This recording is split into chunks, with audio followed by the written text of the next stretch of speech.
and you're following that guidance, and you're creating those, and you're making even those little like devotion to the small, those small changes, you're creating the tower moment. Even if you don't even realize that you're doing it, by making new choices, you're allowing the old to crumble because you're walking into the new.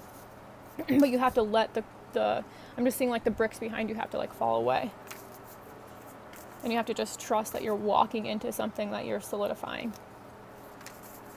It's like we're learning how to co-create. It's really fascinating to me because you have to leave the outcome, like you have to leave the outcome a mystery, because it could end up creating itself in so many different ways by each choice every person makes, you know. And so even like if you think about the outcome of like Earth and the little choices we make every single day, they affect the outcome of where our planet is headed. And so that's kind of like the bigger spectrum there, is like learning how to notice how our little choices, our choice to do one thing can alter the trajectory of our life and the life of our Earth. So, okay, so what is your advice with the Hangman?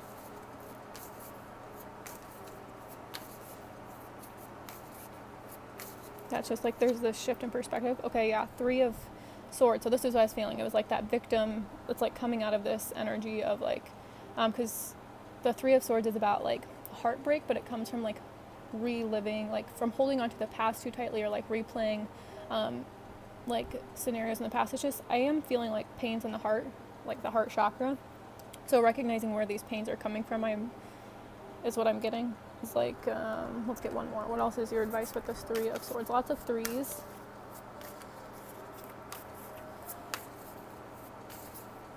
And to like recognize where you're like telling yourself these lies in your mind that like you're not worthy, or that you're not good enough, or like it's like that old storyline. It's like every time you tell yourself like I'm a fuck up, or you know, like whatever it is, you have to be like, you have to see that is a lie. That's a lie.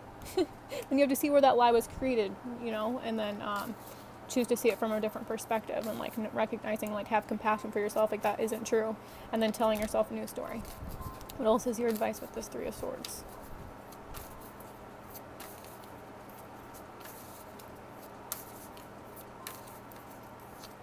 Okay, 7 of Pentacles. So needing to like reevaluate, take a step back. And this is also to me about like planting new seeds of like worthiness. So like I was saying, like with that 3 of Swords, like every time you beat yourself up or like self-sabotage yourself by telling yourself that you don't deserve it or you're not worthy of it, you have to like plant new seeds and tend to them and water them with your like emotions, like happiness and joy and, you know, excitement, and then they can grow. That's what I'm getting there. That's the advice. And then underneath the deck is the Magician. Yes, so the Magician I love. So this is saying you have all the tools, you have all the resources that you need, like you're a powerful creator. Then the Hermit, which I love that too, like going within yourself, recognizing like your gifts, recognizing like your value, and it feels like there's a lot of going on, a lot of stress, a lot of conflict, chaos, and it's teaching you. That's what the Tower is. It's like the contrast of the chaos. Like any external chaos that is going on right now is just a reflection of the internal chaos that is going on within. And so it's teaching you how to go within. That's what the Hierophant is here teaching you. The Hierophant is like a spiritual teacher, like being led. That's what I'm getting, is that like you're being guided through this because you're growing spiritually. And then yes, I love this, the 2 of Cups. So being in the energy of love, like you're being guided to love, even though if it doesn't look like it, it doesn't feel like it right now, if it's the complete opposite of how you feel, it's teaching you how to create this within yourself, this 2 of Cups, this love within yourself, and then that creates the change in destiny. So I really like that. All right, let's keep going because it's gone a little long here. All right, what do we need to know with this 3 of Cups? Yeah, self-esteem, confidence, self-love, self-worth, and pride. So I just love this. It's about the solar plexus chakra, so like really coming into your power, feeling very joyous, feeling very like provided for is what I'm getting there, and like learning how to balance that, like come away like from the mental conflict of the stories telling you that you're not good enough, like I was saying, and focusing on nurturing your light and your light attributes. I love the sunflowers. That might be a message. And then what are we not seeing clearly?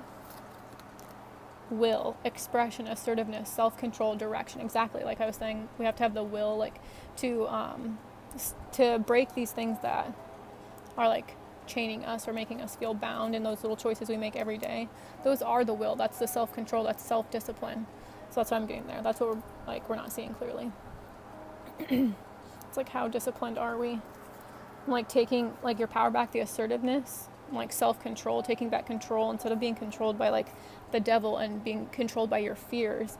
Instead, you're choosing to align with love, and you're choosing to act from love. And when you act from love, you don't feel bound by these things that once made you feel bound. And then you create that tower moment. So I like that. And then what is your advice? Creativity, yes. Imagination, expression, originality, and passion. So turning, like, what I'm getting is like by using the hangman is like turning this like heartbreak into creativity as a way to like transmute it, whether that be through writing, through music, through art, like whatever it is for you. It could, it's just about using that creativity. And then we have gut instincts underneath the deck. I love the lion there. More solar plexus chakra. Okay, then I'm going to get some from Wisdom of the Oracle. What do we need to know with this self-esteem? Higher power. Yes, this is saying like you might feel something like something is out of your control right now, but it's helping you to come back to your power, which is perfect with the self-esteem. What else do we need to know there? Yeah, something has to be let go of, something has to die, like that Six of Swords, moving away from something so that it can be reborn, so that it can be regenerated. But like this says, like, like you're holding on too tightly to let it go. Okay, what are we not seeing clearly? Yeah, the fates. This is part of your destiny. This is meant to be happening. You're right where you're meant to be, if you can choose to see it that way. What else are we not seeing clearly with the fates? Happy in reverse. Yeah, it's time to take a more lighthearted approach to things so that you're not feeling like so much fear and being like tempted to like lighten up and to not take things so seriously is what we're learning. And it'll go a lot smoother and a lot quicker when we're not so like bound to like timing or how it's going to happen. Like then you're not in alignment. Like you're caught up in the ego, which is the devil, which is the fear. What is your advice? Treasure Island, yes. This is about like law of attraction and feeling very prosperous, feeling very abundant. That's kind of like what this is like taking stock of all your qualities and focusing on all your good qualities, focusing on all your talents. That is your creativity, use your imagination, express your originality and your passions. And then you align with Treasure Island, you align with abundance and with prosperity. So what else is your advice there? Yes, message in a bottle. You're receiving synchronicities that are telling you that you're on the right path. You are in communication with spirit. This could be about receiving like a literal message, but it's just like focus on the messages that you're receiving every single day. You could receive it through so many different things. Okay. Let's see. I could pull a couple more on each one. What else do we need to know with the regeneration in reverse? Chop wood. Yes, this is just like devotion to the small. So staying humble, like, staying in alignment in the little moments when you're walking the dog, when you're doing the dishes, when you're taking a shower, when you're getting ready for work, like focusing on the mundane things, but being in the energy and the feeling of joy and celebration and like gratitude. And when you're in gratitude while you're doing the most mundane things, like then you're in alignment and you're moving closer. You're not resisting. Are we not seeing clearly?